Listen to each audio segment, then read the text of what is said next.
ಕರ್ನಾಟಕದ ಯಾವುದೇ ಭಾಗದಲ್ಲಾದರೂ ಕೂಡ ಆಸ್ತಿ ನೋಂದಣಿಯನ್ನು ಮಾಡಿರುವಂಥದ್ದು ಬಹಳ ಉಪಯೋಗಕರವಾಗಿರ್ತಕ್ಕಂಥದ್ದು, ಸಾರ್ವಜನಿಕರಿಗೆ ಬಹಳ ಖುಷಿ ಕೊಡುವಂಥದ್ದು.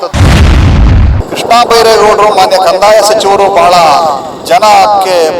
ಜನೋಪಯೋಗಿ ಕೆಲಸ ಕಾರ್ಯಗಳನ್ನು ಮಾಡ್ತಾ ಇರುವಂಥದ್ದು ನಮ್ಮ ಕರ್ನಾಟಕ ಸರ್ಕಾರಕ್ಕೆ ಬಹಳ ಒಂದು ಒಳ್ಳೆಯ ಹೆಸರುಗಳನ್ನು ಬರುವಂತೆ ಅವ್ರು ಮಾಡ್ತಾ ಇದ್ದಾರೆ.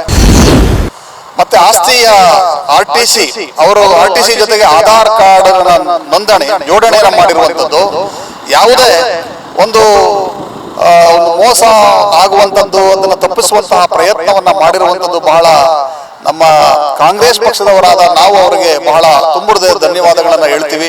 ನಮ್ಮ ಕರ್ನಾಟಕ ರಾಜ್ಯದ ಮಾನ್ಯ ಮುಖ್ಯಮಂತ್ರಿಗಳ ಸಿದ್ದರಾಮಯ್ಯನವರ ನೇತೃತ್ವದಲ್ಲಿರುವ ನಮ್ಮ ಕಂದಾಯ ಸಚಿವರು ಕೃಷ್ಣ ಬೈರೇಗೌಡರು ಬಹಳ ಮಹತ್ವದ ಹೆಜ್ಜೆಯನ್ನು ಇಟ್ಟಿದ್ದಾರೆ.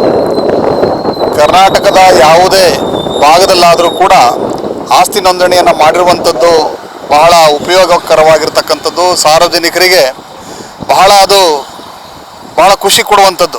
ಯಾಕಂದರೆ ನಮ್ಮ ಗ್ರಾಮೀಣ ಭಾಗದ ಜನಗಳು ಅವರ ಆಸ್ತಿ ನೋಂದಣಿ ಇರ್ಬೋದು, ಪರಭಾರೆ ಇರ್ಬೋದು, ಅಥವಾ ಕ್ರಯ ಮಾಡುವಂಥದ್ದು ಇರ್ಬೋದು, ಅವರೆಲ್ಲಿಂದ ಎಲ್ಲಿಗೆ ಬೇಕಾದರೂ ಬಹಳ ಕಷ್ಟ ಆಗ್ತಿತ್ತು ಪ್ರಯಾಣವನ್ನು ಮಾಡಿ, ಅಥವಾ ಸಬ್ ರಿಜಿಸ್ಟ್ರಾರ್ ಕಚೇರಿಗಳಲ್ಲಿ ಅವರ ಆಯ್ಕೆ ಅನ್ನುವಂಥದ್ದು ಬಹಳ ಕಷ್ಟ ಆಗ್ತಿತ್ತು. ಅವರ ಮನೆ ಹತ್ರ ಇದ್ದರೂ ಕೂಡ, ಅವರ ವ್ಯಾಪ್ತಿಲಿ ಇದ್ದರೂ ಕೂಡ ಅವರ ಆಸ್ತಿ ನೋಂದಣಿಯನ್ನು ಮಾಡದೆ ಸುಮಾರು ಒಂದು 10-15 ಕಿಲೋಮೀಟರ್ಗಳು ಅಥವಾ 30-40 ಕಿಲೋಮೀಟರ್ಗಳನ್ನು ಅವರು ಪ್ರಯಾಣವನ್ನು ಮಾಡಿ ಆಸ್ತಿ ನೋಂದಣಿಯನ್ನು ಮಾಡ್ಕೋಬೇಕಾಗಿತ್ತು.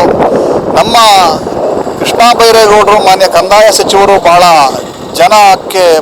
ಜನೋಪಯೋಗಿ ಕೆಲಸ ಕಾರ್ಯಗಳನ್ನು ಮಾಡ್ತಾ ಇರುವಂಥದ್ದು ನಮ್ಮ ಕರ್ನಾಟಕ ಸರ್ಕಾರಕ್ಕೆ ಬಹಳ ಒಂದು ಒಳ್ಳೆಯ ಹೆಸರುಗಳನ್ನು ಬರುವಂತೆ ಅವ್ರು ಮಾಡ್ತಾ ಇದ್ದಾರೆ.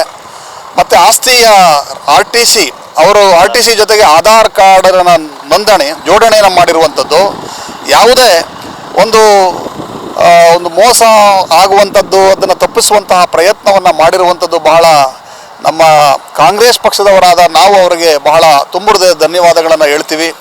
ಇದೇ ರೀತಿಯಲ್ಲಿ ಕಾರ್ಯಕ್ರಮಗಳು ಸಾರ್ವಜನಿಕರ ಹತ್ತಿರಕ್ಕೆ ಮನೆ ಬಾಗಿಲಿಗೆ ಆರ್ ಟಿ ಸಿ ಅನ್ನುವಂಥದ್ದು, ಮನೆ ಬಾಗಿಲಿಗೆ ಖಾತೆ ಕಂದಾಯ ಅನ್ನುವಂಥದ್ದು ಈ ಕಾರ್ಯಕ್ರಮಗಳನ್ನು ಮಾಡ್ತಾ ಇರುವಂಥದ್ದಕ್ಕೆ ನಮ್ಮ ಮೈಸೂರಿನ ಜನತೆಯ ಪರವಾಗಿ, ನಮ್ಮ ಶಾಸಕರಾದ ಕೆ ಹರೀಶ್ ಗೌಡರ ಪರವಾಗಿ, ಚಾಮರಾಜ ಕ್ಷೇತ್ರದ ಸಮಸ್ತ ನಮ್ಮ ಕಾರ್ಯಕರ್ತರ ಪರವಾಗಿ ನಾನು ಕೃಷ್ಣ ಬೈರೇಗೌಡರಿಗೆ ಧನ್ಯವಾದಗಳನ್ನು ತಿಳಿಸ್ತೇನೆ.